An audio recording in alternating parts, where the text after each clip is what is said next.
Hello everybody, thanks for tuning in. It's been a while since I did a video. Anybody who subscribes to the channel knows that I normally bang on about PS3 games and steelbooks. Today, slightly different. We're going to have a look around NERG 2016. NERG's an acronym for Northeast Retro Gaming, and today I'm going to show you some old console machines, some old coin-op arcades and pinballs, and talk to a couple of people who are involved with various things around the place. So here we go. You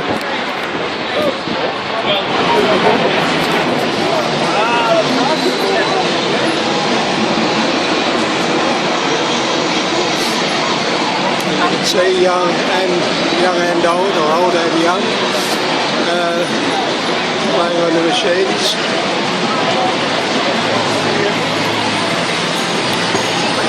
These next two are among my favourites, and a couple of the famous cave shoot-em-ups.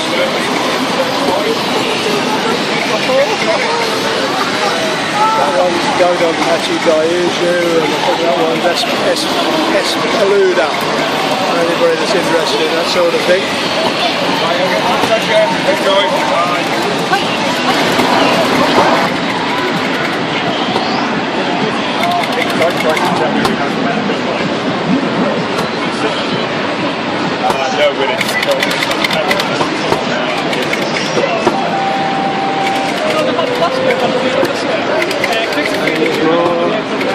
And more.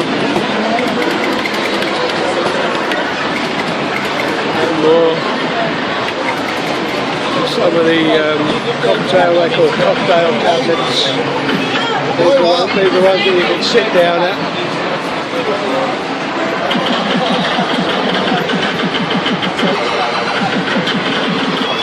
There's the chairs to prove it.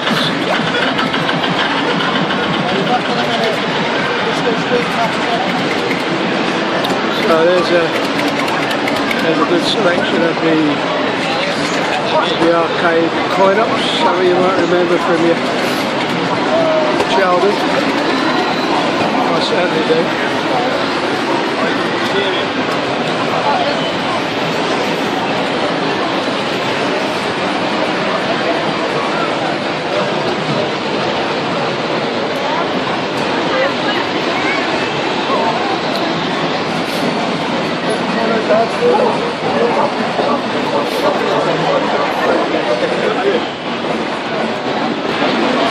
Okay, now I'm going to talk to Gwyneth. Gwyneth, you might know, any of you live in Newcastle might know from the Granger Games franchise in the FedEx store where she works, but you've probably never seen her quite like this. Right, Gwyneth, can you tell me a bit about the cosplay? I understand you're heavily involved this year as a judge, yes? Yes, I'm the cosplay judge for the competitions today. Yesterday was the adults, which was amazing costumes made. Today it's just for the kids. £100 cash prize, not bad at all. Right, can you tell us about cosplay? What it actually is? Basically, cosplay is dressing up as any of your favourite characters from video games, comics, movies, anything like that. There's different, you can buy costumes online or you can make them yourself. All depends what you can do. Okay, thanks for that, Gwen. Now, these costumes you don't buy, you actually make these yourself, don't you? I make most of mine. This one I've bought and modified. Oh, right, okay. But how long would it take you normally to make a complete costume? Maybe 6 months is usually what I give myself. Really? Quite a big costume. Oh, that's... I've done one in a month, which was a nightmare, and I've never done it again. Okay, and can you tell me what you find particularly enjoyable about cosplay? Well, I used to be really shy and I could never talk to anyone, so dressing up as a character and becoming that character kind of helps you come out your shell a bit, and you meet other people also dressed up and make new friends. Okay, Gwyn, well thanks very much for that. Thank you. There's a few more characters. And another character. And we've got all sorts. Okay, now I'm going to talk to Liam now. He's hit on a new idea. I've never heard of it before anyway, so I'll just show you basically what he's up to here. And we'll have a chat with Liam. Okay, Liam, what got you started with this? What gave you the idea for this? there was nothing that sort of prompted the idea. It was just one day I was sat at work from home, thinking about, what do I want to do in life, and then it just popped in my head. I just thought, how cool would it be to work in video games? So you're actually planning to do what? What will your service be? The service will be, at first it'll be, it's a long wheelbase van, and inside the van is 3 Xbox Ones, 3 HD televisions, all connected together with seating. So you hire the van, come to your place, wherever it may be, home, wedding, anywhere, and then people get in the van to play games for an hour and a half, 2 hours. Yeah, sounds good, mate. When are you planning to start this? I'm hoping to start 1st of August. The van is getting built the next 2 weeks, so 1st of August hopefully up and running completely.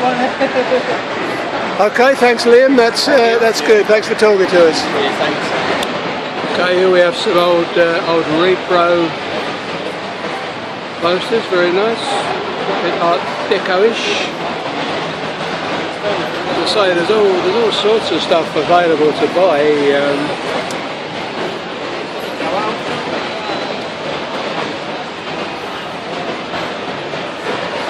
This is the dealers area. Over the back here, selling, as you can see, masses of games, consoles, and lots of people buying, as you can see, or browsing at least.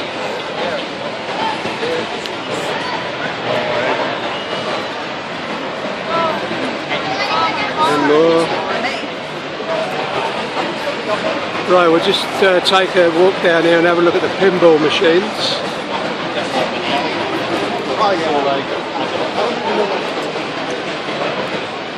Okay, more stuff to buy.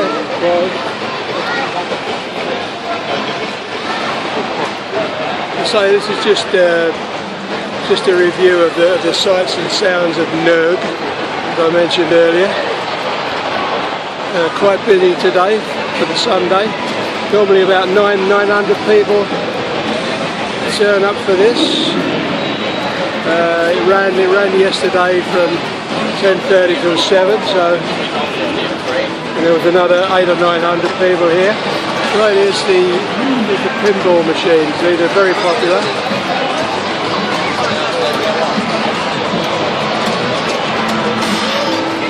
The only trouble with the pinball machines is they tend to break down on a regular basis.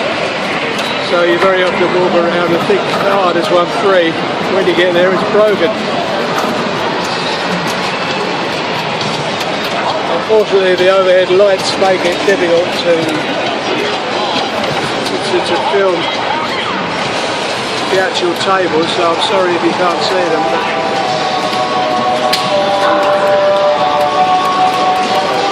These are all tables from the 70s, 80s, some from the 90s as well.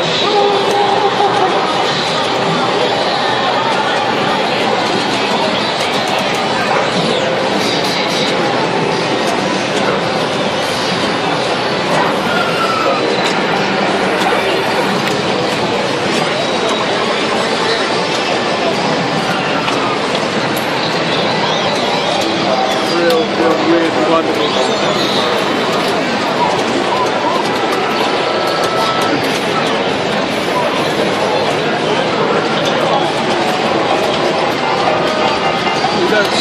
You don't see so many pinball machines out in the wild these days. It used to be very popular in arcades, but of course video arcades are long since dead and buried.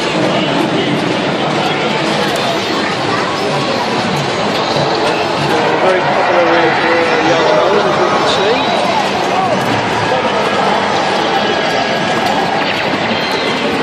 These have been the most popular tables, or at least they were yesterday. Sorry, mate.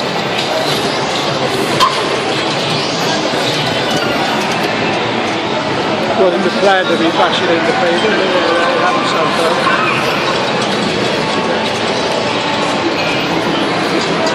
Pinball heavens. must be a logistical nightmare transporting all these tables. Although they do fold up very neatly. I watched somebody packing up last year, and they fold up very neatly, surprisingly, for large bulky machines.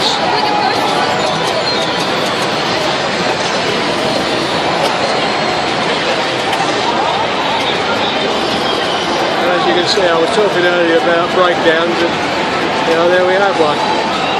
Surprisingly easy to get into them to actually repair them, so it doesn't take the people who look after them very long. So that's a look at all of the pinballs that are available. They're all on free play, so once you've paid your entrance fee, everything's on free play. The arcade machines, pinballs, and the old consoles that I'm going to show you very shortly.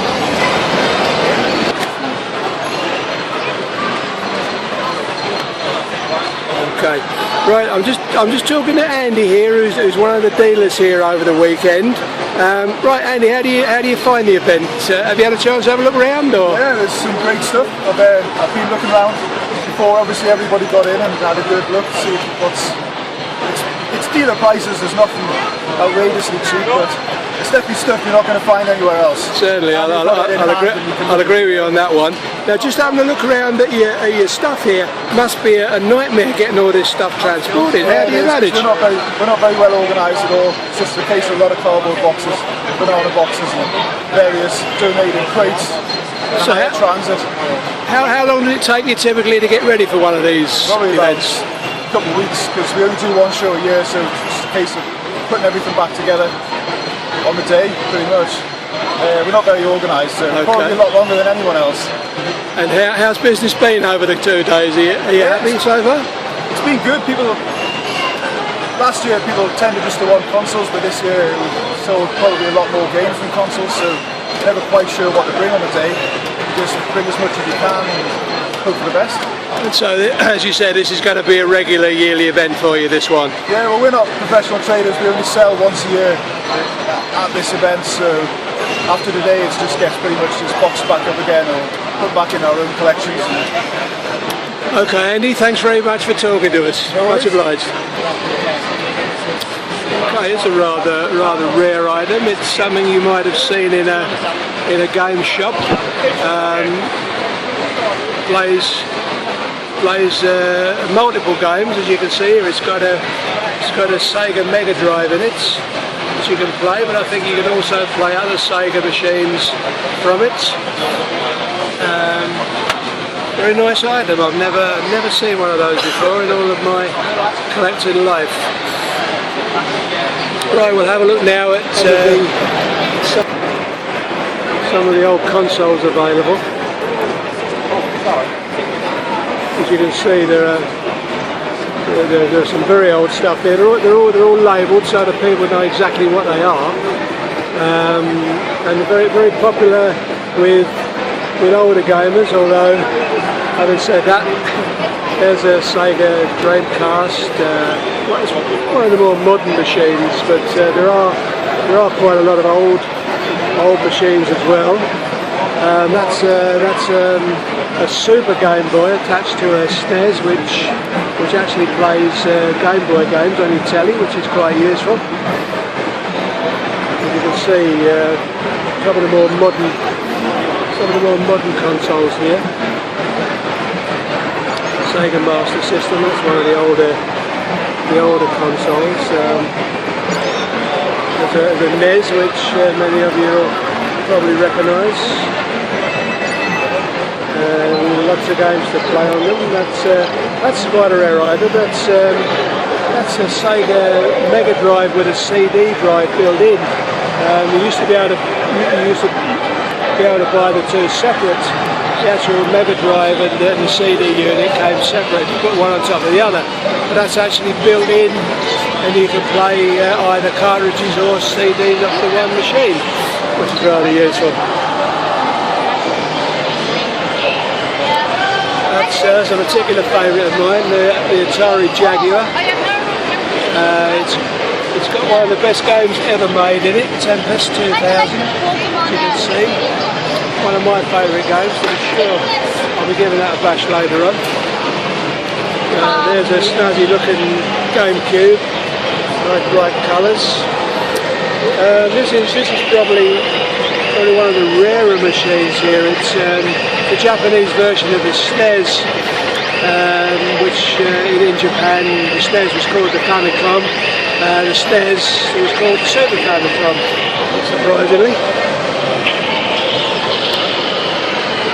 It's a Pioneer laser action. I've never really been familiar with that machine. This is an interesting one. If you're familiar with Sir Alan Sugar, he was the boss of Amstrad.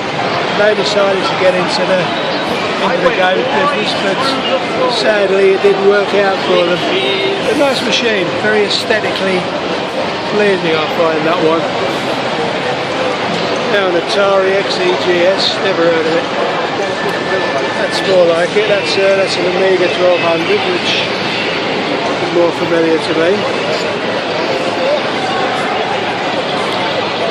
MSX, which was made by various companies in the 1980s. Not sure about this one, Spectra Video, not familiar at all. Quite an old machine by the look of it, but I'm not sure what sort of stuff it plays. Commodore Max, all of this stuff is probably as unfamiliar to most of you as it is to me. That was the Amstrad CPC, which did rather better for Alan Sugar's company. The machine I just showed you, the console there, was actually based on this. It didn't do anywhere near as well. The Dragon 64, which again I'm not totally familiar with, and then the Commodore 64, which is one of the best-selling consoles ever. And here we have my favourite machine of all time. This is amazing.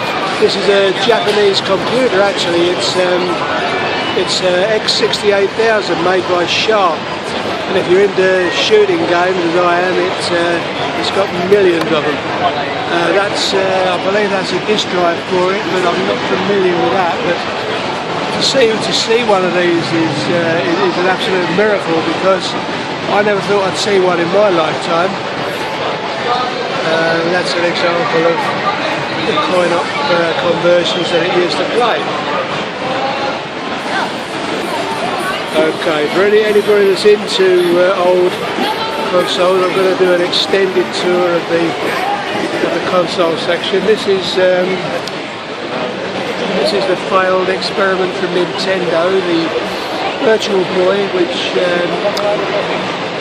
came out sometime in the late 80s, early 90s, I can't remember. But it's one of the very few 3D machines you can buy. As I say, it didn't go down too well with people, but it used to give them headaches and what have you. But that's quite a rare machine now. There's an Xbox, which is more recent, and as you can see in the background there, some PlayStation 1s, which again, you see them all over. That's an interesting stick for it. I believe that came out for some of the games that used forward and backward and side to side, and then you could use the other one to shoot. This is a rare Japanese machine, the FM Marty, which only came out in Japan. It never got a release in this country. There again, if you're into shoot 'em ups, it's got some famous ones. Now this one I'm not familiar with at all. It's a Tectoy Zeebo machine. I have no idea. Couldn't tell you anything about that whatsoever. This is one of the more frivolous consoles you can buy. A Tyco Drum Master, if you're into that sort of thing. Very popular. Yesterday I saw a lot of people playing on it. This is a collection of PC games. When PC was DOS, not many of you probably remember those days. but that's a collection of games that you can play from the early days of the PC. This again is one of my favourite machines. I've been trying to buy one of these for ages. It's NEC Turbo Duo. Basically it's a PC engine with a CD-ROM installed, so you can play both cartridges and CDs on it. Very expensive now, and they have a tendency to break down quite a lot. Atari Falcon, I mean that looks like an Atari ST to me, but I'm not familiar with that again. That must have been one that came out after the ST. That's another one of the PC Engine family. Very rare machine. Not many games made for it, only about 6 or 7 I believe. It's the NEC Super Graphics. That's the menu of, I think that's all the games that were made for it. That's the menu you can use to play them. Amiga CD32, this one came out after the Amiga 1200. It was a machine designed to cash in on the console market. Never quite took off, I don't know why, because it's a nice looking machine and it plays everything the Amiga used to play on CD. This is another very rare machine, the Panasonic Q. Basically it's a GameCube snatched up, quite hard to find now. I'm not sure if these only came out in Japan, but it's a very nice looking machine.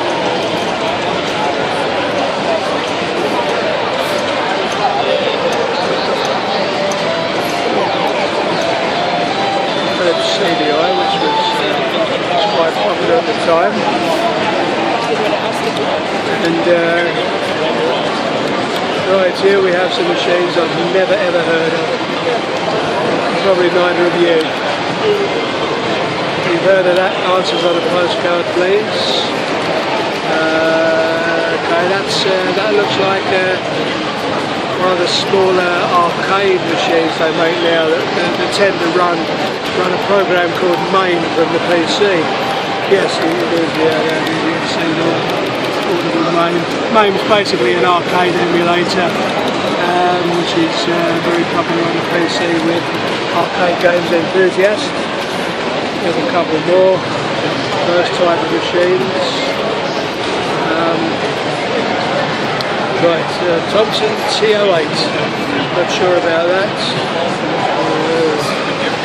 Video pack. Goodness, these are all new to me. I've never heard of any of these before. And there's a couple of more recent machines. Sega Saturn, which lost the race to the PlayStation when it came out, unfortunately, so it was never popular in this country. That's NEC Turbo Graphics, which is another relation to the PC Engine family. Okay, well that's the end of this video on the sights and sounds of NERG. I'll finish on a familiar figure who most of you will know. Thank you, Spidey. Bye everybody.